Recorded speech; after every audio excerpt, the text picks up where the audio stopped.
Next topic is personality. What is personality? Personality may be defined as the science of describing and understanding persons. Personalities ਨੂੰ ਅਸੀਂ ਇੱਦਾਂ define ਕਰ ਸਕਦੇ ਹਾਂ ਕਿ ਅਸੀਂ ਕਿਸੇ ਇਨਸਾਨ ਦੇ ਬਾਰੇ ਕਿੱਦਾਂ ਦੱਸ ਸਕਦੇ ਹਾਂ, ਕਿੱਦਾਂ ਉਸ ਨੂੰ ਸਮਝ ਸਕਦੇ ਹਾਂ। ਮੀਨਸ ਕਿ ਇੱਕ ਇਨਸਾਨ ਦੀ ਲੁੱਕਸ ਕਿੱਦਾਂ ਦੀਆਂ ਨੇ, ਉਹਦੇ ਥਾਟਸ ਕਿੱਦਾਂ ਦੇ ਨੇ, ਉਸ ਦਾ ਨੇਚਰ ਕਿੱਦਾਂ ਦਾ ਹੈ, ਉਸ ਦਾ ਐਟੀਟਿਊਡ ਬਿਹੇਵੀਅਰ ਕਿੱਦਾਂ ਦਾ ਹੈ। ਇਹ ਸਾਰੇ ਪੁਆਇੰਟਸ ਨੂੰ ਮਿਲਾ ਕੇ ਬਣਦੀ ਹੈ personality. Personality means the attitude, the appearance, the understanding of a person. The word personality derives from Latin word persona, which means mask. Personality word है एक Latin ਦਾ word persona जिस ਦਾ मतलब है mask. Mask means ਮੁਖੌਟਾ ਜੋ ਸਾਡੇ ਹਰ ਇੱਕ ਦੇ different ਹੈ। The study of personality can be understood as the study of mask that people wear.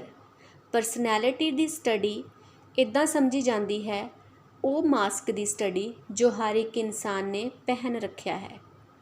ਹਰ ਇੱਕ ਇਨਸਾਨ ਦਾ ਕੀ ਐਟੀਟਿਊਡ ਹੈ, ਕੀ ਪਰਸਨੈਲਿਟੀ ਹੈ। Our personality is the sum or total of our character, emotions, intellect, behavior, capabilities, qualities, etc., which includes conception of ourselves and also the estimate of outside people about us.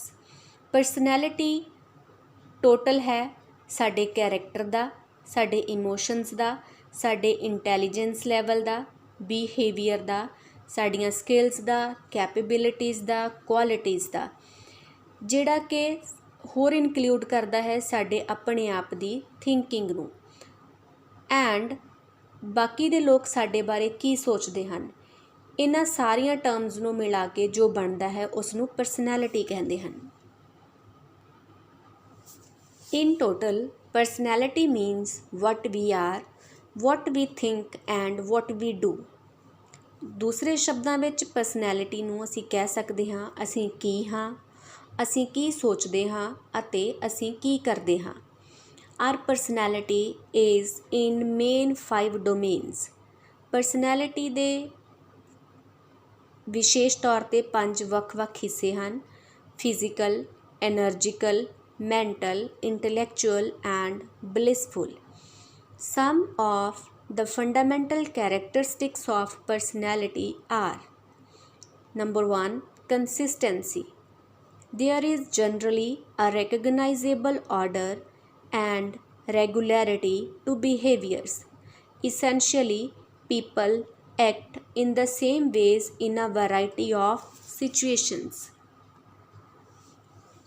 Personality ਦੀਆਂ ਵੱਖ-ਵੱਖ characteristics ਹਨ ਜਿਨ੍ਹਾਂ ਵਿੱਚੋਂ ਪਹਿਲੀ ਹੈ consistency.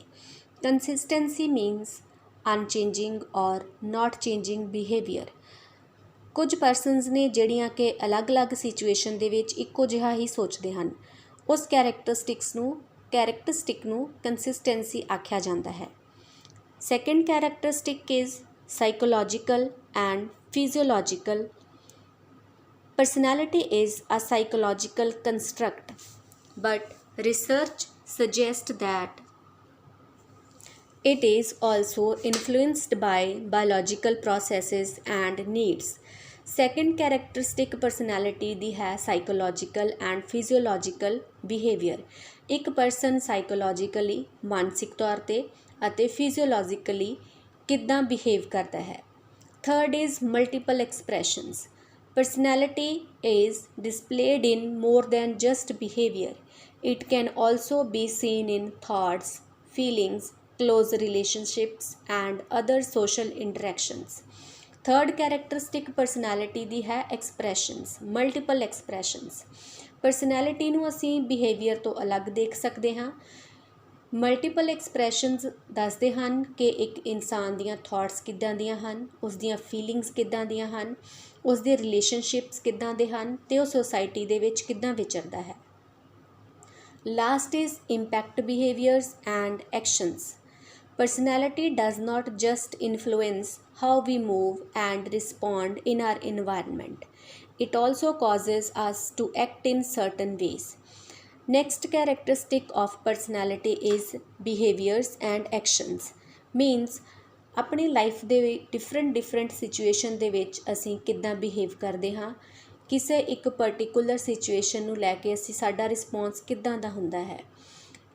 ਇਹ ਉੱਪਰ ਦੱਸੀਆਂ ਗਈਆਂ ਕੈਰੈਕਟਰਿਸਟਿਕਸ ਹਰ ਇੱਕ ਪਰਸਨ ਦੇ ਲਈ ਡਿਫਰੈਂਟ ਹਨ। ਕੁਝ ਪਰਸਨਸ ਦੀਆਂ ਥਾਟਸ ਪੋਜ਼ੀਟਿਵ ਹਨ, ਕੁਝ ਦੀਆਂ ਨੈਗੇਟਿਵਸ ਹਨ, ਕੁਝ ਕਿਸੇ ਸਿਚੁਏਸ਼ਨ ਨੂੰ ਲੈ ਕੇ ਅਲੱਗ ਤਰੀਕੇ ਨਾਲ ਬਿਹੇਵ ਕਰਦੇ ਹਨ, ਰਿਐਕਟ ਕਰਦੇ ਹਨ, ਜਦ ਕਿ ਬਾਕੀਆਂ ਦਾ ਬਿਹੇਵੀਅਰ ਅਤੇ ਰਿਐਕਸ਼ਨ ਡਿਫਰੈਂਟ ਹੈ।